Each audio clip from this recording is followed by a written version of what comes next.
Welcome into College Corner. Today we're breaking down the final Sunday round of 32 in college basketball for the NCAA Tournament. These are my 3 favorite plays for today. If you guys enjoy the video, be sure to subscribe. Be sure to like the video as well and comment down below with what some of the plays that you're liking today. I know yesterday we heard from a lot of Arkansas fans. Great to see us go 3-0, cashing Arkansas plus 3.5 and on the money line. We cashed San Diego State minus 5.5. We cashed Ricky Council to go over his points. Big one from the Hogs there. Shout out to the Hogs. Fantastic game against Kansas. Huge upset there. What a great day in college basketball on Saturday.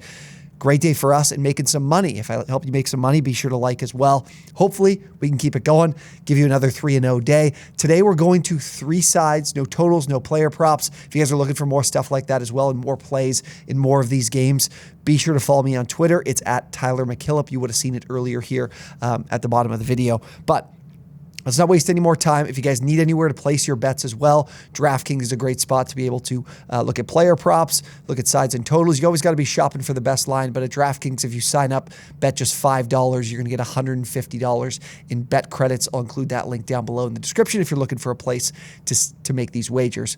But let's get to the plays. We're starting with an early one here. Pitt, Iowa State, and I love Pitt plus 5. This was one I'd been targeting and looking towards throughout my bracket. I had these 2 teams meeting up in the round of 32, and I have Pitt making it all the way to the Sweet 16 as a first 4 team here because of this matchup. This is the rare time where I'm buying the recent performance. We saw Xavier struggle to take care of Kennesaw State. We saw Pitt look very impressive yet again in a win over Iowa State, dominant there. But the real reason I like this matchup is Xavier's lack of ability to defend from the perimeter from 3. They're 275th in 3-point defense. Really struggle there. I've struggled against teams like Marquette and Creighton because of that.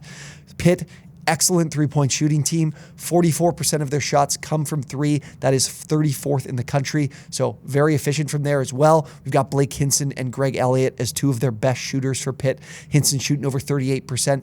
Elliott shooting almost 42% from 3. Not to mention fantastic guard play from Nelly Cummings and Jamarius Burton as well. So I love this entire rotation here. They got Federico back in that match against Iowa State, and that helps them so much in guarding the interior, which they did so well, both with him out against Mississippi State and with him in against Iowa State. Now they get a Xavier team that is getting their points inside as well. 56% of their points come from 2 and on the interior. That is 42nd in the country. And we get a Pitt team with Federico and this entire starting defense that's been great defending the interior. They're 73rd in 2-point defense. Opponents are shooting less than 48% from 2, so very good there. Love the defensive matchup. Love what they can do efficiency-wise to start scoring a little bit more here, as they haven't been that great offensively in these first 2 games. They can get right in this spot here offensively and still be very good defensively. So give me Pitt to cover as a 5-point dog.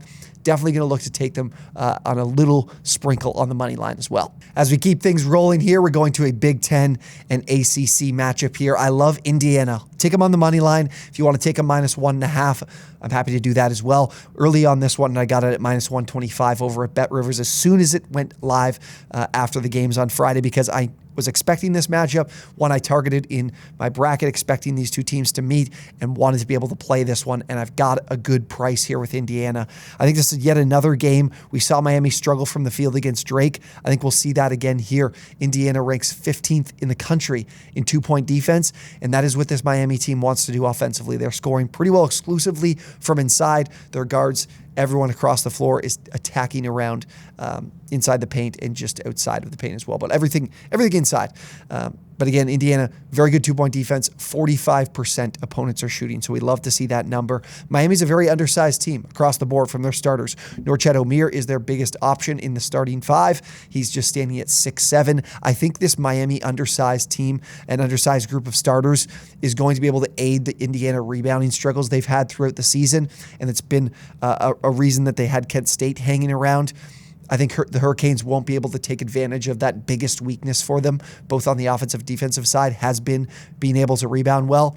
And Indiana, which I absolutely love, and the reason why I was targeting them very early on here, if they were getting this matchup, is the way they play offensively. Indiana is getting 61% of their points inside from 2. That is 4th in the country. And what do we have here in this Miami defense? One of the worst of any of the teams that have qualified for the tournament in defending from 2 and defending on the interior. They are 255th in the country in 2-point defense. Opponents are shooting 52% from 2, so not good. Again, that undersized unit is really going to help Indiana here because their 3 big scorers in Trace Jackson-Davis, Jalen Hood-Schifino, and Miller Kopp all stand at above 6'6", with Trace Jackson-Davis being at 6'10". So they've got a massive size advantage here and an ability to take advantage of the biggest weakness for Miami defensively, and also be a great team defending from the inside in what Miami wants to do offensively. So I think it'll be tough struggles here, efficiency-wise, yet again for Miami, and then we'll even see this Indiana defense have even more success up front than Drake did on Friday night. So give me the Hoosiers on the money line. If you want to take them on the short spread, you can do that as well, but I would recommend paying a little bit of the juice here for the money line. Last play for Sunday here, we're going to yet another underdog, one I think can win outright as well. Michigan State plus 2.5 against Marquette. Look, I haven't been a believer in this Marquette team this season. I do think this is a bit of a fraudulent team, especially from that 2-seed spot. Michigan State, the way they match up, I think there's some advantages here. I think there's an opportunity for them to win this game and definitely cover. Marquette is a team that hasn't been good on the glass on either end at all, really struggled rebounding-wise, and have really struggled against teams that are efficient from 3. 254th in the country in 3-point defense. Opponents are shooting over 35%. Now, Michigan State doesn't take a high volume of 3s, but they make you pay when they do. They're shooting almost 40% from 3, 39.4%.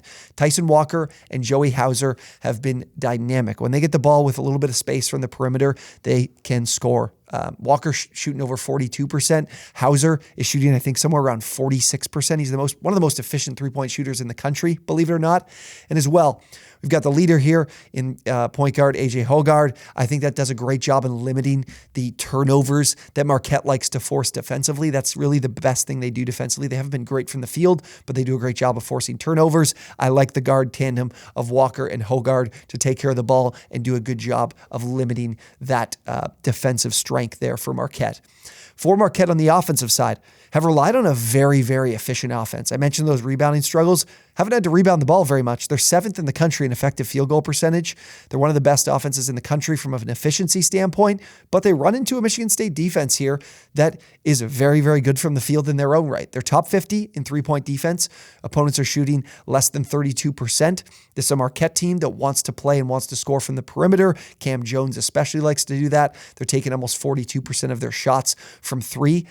So I love the answer Michigan State has there, but they're also a top 90 team in 2-point defense. From across the board, this is a team that's very responsible defensively. I think offensively is going to do a great job taking care of the ball and expose that weakness there that we have from Marquette on the perimeter.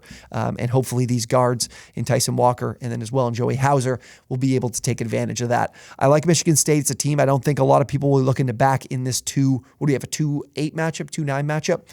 But I'm happy to take them here as we've seen some dogs really hang around in this round of 32. I think this will be another one that does that. So give me Michigan State plus 2.5. Money line, not a problem as well. Again, wrapping things up, we're on Pitt plus 5, Indiana on the money line, and Michigan State plus 2.5. If you guys enjoyed the video, we'd really appreciate it if you let me know. Really helpful if you drop a like, subscribe to the channel as well. We'll have plenty more content coming for you in the Sweet 16, Elite 8, Final 4, and of course, National Championship game. Hopefully we make you some money to close out the weekend. And as well, be sure to check out the link from DraftKings if you're looking to deposit and get on here. Follow me on Twitter for any more plays. I'm sure I'll have more player props, potentially another side, some totals as well. As always, thank you guys so much for watching, and we will see you next time.